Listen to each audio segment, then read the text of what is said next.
Your first tonight on News or Noise. Before you get the first poser, please take a look and a listen to Craig McRae and Adam Simpson. Yeah, it looks like it's going to be hard to keep his spot in the team now. But that doesn't mean he's not out forever. Yeah.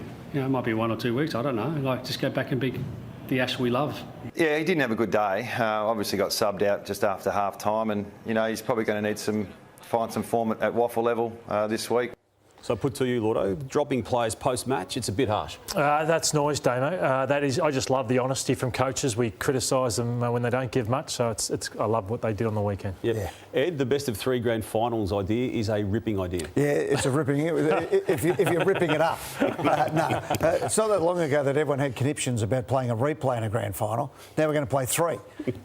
No, just leave the grand final. If you want to extend the finals, maybe. I'm all up for playing games in developing areas. Grand final MCG until 2060. That's when the deal's done. And by that stage, if they've built a 120,000-seat stadium in the city limits somewhere, we'll consider maybe some applications. Meant to keep these answers short. That's Jimmy, the short Longmuir's contract hysteria was unwarranted. That's news. It was unwarranted. It allowed Fremantle plenty of flexibility. I know people, if you back him in, go long. If not, hold out. But the way contracts are structured, it gives them plenty of flexibility. I'll put another one on the platter for you, Ed. Queensland has one up Victoria in how to botch a major sporting event. At the moment, it's not going well, but Andrew Liveris is in charge. Was at Sport Next today, and he seems to think that they've got it under control now. They'll get things going. But, yeah, I think what they need to do is, this is the Olympic Games. Come on, Queensland, this is your moment, pardon the pun, to shine.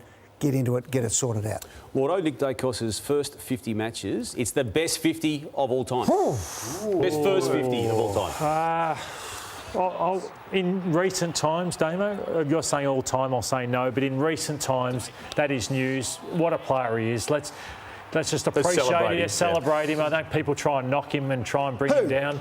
Just people try and question, does he really get his disposal? All of you. But let's just celebrate who's going to be one of the all-time greats that we ever see play our game. I want to jump in because I think this guy gets ignored a lot of times when we talk about the first 50 games, and it's Ben Hart from the Adelaide Crows. South Australians are probably cheering. Youngest ever Crow to play, 17 years of age. He was playing for Ross Trevor first 18 and just decided to go back-to-back All-Australian, playing on some of the great forwards and would attack as well. When look at these hangers, not just a run and punch, he'd intercept the footy. Backing it up as an 18-year-old is almost as good as getting in there as a 17-year-old. It's extraordinary. What about this bloke? Go back in time, but Hayden Bunton, look at the balance on this guy. It was unbelievable. People still reckon he's the best, Ed. Yeah, he had 2 Brownlows by the time he was 22 and was club captain, and then went to West Australia, won 3 Sandover medals, and they reckon the ball was on a string. He was unbelievable. So look at the balance of him and the kicking. The blind turn. I'll go back too, Ed. Not quite as far as Hayden Bunton. It's training. What about the Essendon edge here, Lordo? John Coleman's first 50 takes some beating. 12 goals in his first match. He was a 2-time premiership player in his first 50 matches. He won a best and fairest in his first actual year and was the VFL's leading goal kicker in those 2 years.